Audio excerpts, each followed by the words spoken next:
everyone, Cleo here and welcome to my channel, and today I'm giving you my October TBR. So where my September TBR was very ambitious, my October TBR is also ambitious, but it just has 3 books on it. So September actually went pretty well. It's not done yet, so I'm not going to make any judgment on it yet. I kind of changed my TBR there in the middle of the month, but it's looking to be like the best reading month I've had ever, maybe, so we'll see. But so for the month of October, I wanted to join in on Victober. So Victober is a readathon hosted by a number of people. I will link all their channels down below. I heard about it first from Lucy the Reader, because I follow her channel, and so she got me pumped for it.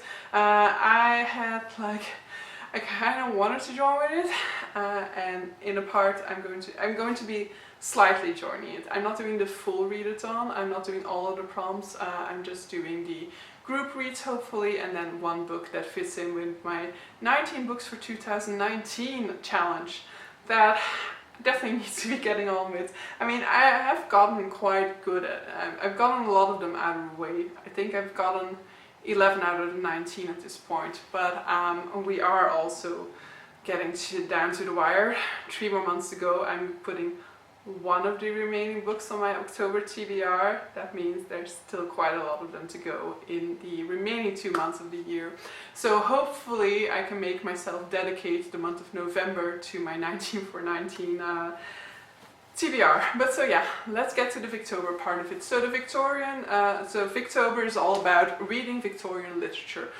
So I won't go into the specifics now because I don't remember them, but it's all of the books written in the reign of Victoria in the UK. I will only be reading 3 books for this readathon. 2 of them are very short because they are the book reads, and these are 2 plays that is by Oscar Wilde. So the first one is The Importance of Being Earnest. It's one of his most famous works, and then the other one is A Woman of No Importance. Don't know too much about them. They are plays. I will be listening to the audiobooks, and they are, I think in total it's under 4 hours, so which is the reason why I'm still doing them, because if it was really a book, then I don't think I would have even gone there, just because I know that I sadly decided to do something that's not good for my TBR in a way. But yeah, I really wanted to join. And so because of that book that I squeezed into my TBR, I cannot make this TBR too ambitious. So I have these 2 plays by Oscar Wilde on audiobook, but my main focus for Victober is one of the books of my 2019 TBR, and that is Nickleby by Charles Dickens. So it is one of the 3 remaining Charles Dickens books on my shelves, but I definitely have more of them to get to. I think if I finish these 3, I will have read 8 works by Charles Dickens, and I think he has some 17 or something, so still have a long way to go. But so this is one of the bigger ones on my shelf of his, and so this is clocks in the 700 pages. I don't know too much about it because it actually doesn't say too much on the back cover, and yeah, I usually read Dickens a lot more for the atmosphere of his works than I do for the plot. So I just know that it says here that it's often overlooked by critics, but that is one of the greatest comic masterpieces of 19th century literature. So I'll be interested to see what it is about. Now, I did not have a good experience with my previous Dickens, so I read A Tale of Two Cities before. I was really looking forward to it. I love reading about cities in literature. That's one of the reasons why I love reading Dickens' work a lot. But I was hugely disappointed in Tale of Two Cities, so hopefully this one can turn it around again. So yeah, we'll just have to wait and see. I'm already happy that I'm getting to it now, and not in the month of December as I did with the previous one, because I think, especially with this past experience with Dickens, I would be dreading it too much, and so I'm very happy that Victober is around to push me to read it now, because otherwise I definitely would have kept it on there until the very final one, and then it would have been like a task, you know. Now I'm really still somewhat reluctant to go into it, but I'm also still very curious to get into this one. As I know nothing about it, I'm really going into it with like as little expectation as possible, so maybe I won't have the A Tale of Two Cities experience with it this time. So Charles Dickens for me has been a bit of a hit and miss, so hopefully this one will be more on the hit side. Next up is a book that I've started, but I really only read like 10 pages in it or something, and that is 10 minutes and 38 seconds in This Strange World by Elif Shafak. This is priority for October, it needs to be finished before the 14th of October because this is shortlisted for the Booker Prize. I won't be able to finish the entire shortlist before the winner is announced, but this way, when I finish this one, I will have half of the shortlist done, and then, so it's really, I really want to get at least half of them done before the 14th of October, and then I will be reading the 3 remaining ones at some point, hopefully still this year, but yeah, I also still need to finish those books from the 19 books for 2019 list. So yeah, my priority for the rest of the year will definitely be finishing the Booker list and finishing these 19 for 19 books. But so, don't forget to talk what it's about. So these 10 minutes and 38 seconds refer to the time it takes your consciousness to die after your body has died. And so it's very much speculative fiction looking at what your consciousness would be going through. I assume it's going to be looking back at this person's life and reflecting on what was important in her life, what not, what should have done, what she could have done differently or what not. I know that the author is very politic, and so this is supposed to be also very politically charged. So she is a Turkish author, and so it's going to go into the Turkish regime corruption, I assume, and things like that.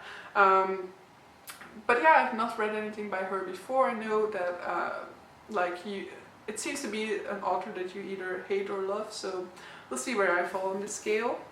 And then the final one, and this is the one that I read about this read-along I heard about this read-along a while back. I was already intrigued to go into it, and I was like, no, don't do that. Like, you already have the Booker shortlist to finish, the 19 books for 2019 to finish.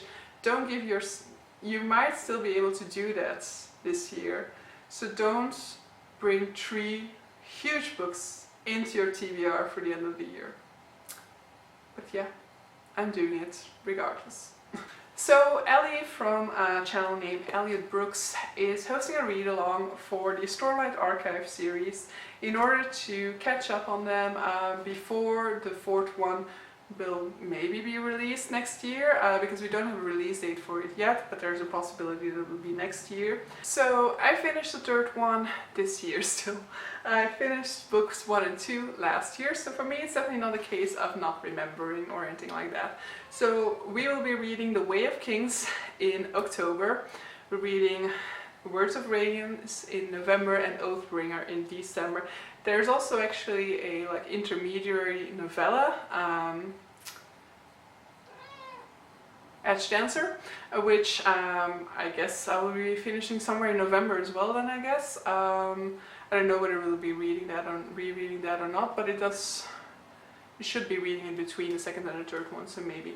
So Stormlight Archive has a plot that is so complex that it's almost, yeah, it's somewhat impossible to describe, but so humanity has been protected for ages and ages by these superhuman beings called the Heralds, who had very big powers and had these massive swords and things like that, but they had to kind of protect the realm, and they didn't really get a good bargain out of it, because if they got killed, they were stuck in this sort of torture dimension for all eternity, and also between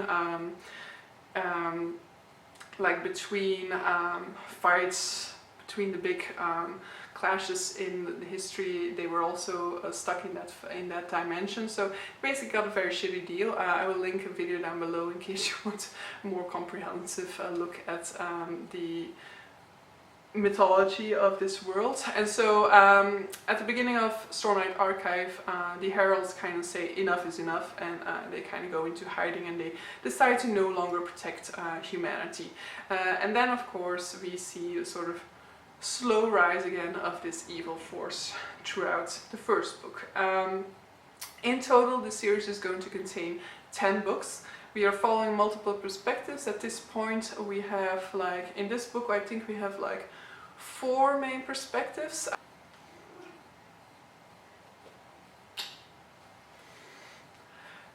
So this book is also told through different perspectives, and I think each book has kind of like a focus on which perspective that we are following. And the first book is very much a Kaladin book, and Kaladin is really my favorite character so far, so I'm very happy to dive back into the world of the first Stormlight Archive book. So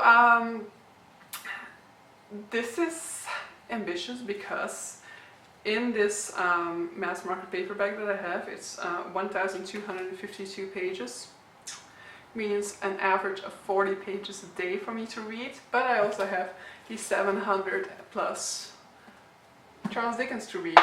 Yeah, I hopefully will be doing this. I read this in under a month, but that was the only book I read that month. But I will say that the sequel, Words of Radiance, I read in 2 weeks. So there's hope for me there. But so yeah, these are my plans for October. So it's somewhat less ambitious because there are only 5 books on there and 2 of them are super short, but these 2 long ones, that are the problem. But so yeah, wish me luck and let me know down below if you've read any of these books and your thoughts on them. Definitely let me know if you also will be joining in the read-along for Stormlight Archive. I'm really looking forward to it. I mean, if I weren't, I wouldn't have done it because it's not necessary for me to reread it at this point. I mean, definitely I will be gaining a lot out of the rereading, but it's not like with Game of Thrones where I really feel like I've forgotten so much at this point. With Stormlight Archive, I really do have the story still pretty firm in my head at this point. It's really more of I couldn't wait to reread this thing, and now I had an excuse to reread it. And I also didn't want to miss out on the opportunity to reread it along with a lot of people who have already read it, or a lot of people who are reading it for the first time, and to be able to discuss it along with them. Definitely let me know as well if you're joining in Victober and what you will be reading for Victober. I know I didn't go into Victober too much, but that's just because I'm only participating in it lightly, and so I didn't want to explain the whole concept while I'm not even going to be joining the whole concept myself. But definitely check it out. I will leave some videos down below of Lucy, for example, in which she explains the whole concept of Victober, and I would definitely encourage you to join in. I definitely hope to be able to join in next year. Hopefully nobody is going to be announcing a read-along for one of my favorite series at the same time then, and then maybe I will actually be able to do it next year. But so yeah, see you guys for the next one. Have a nice day.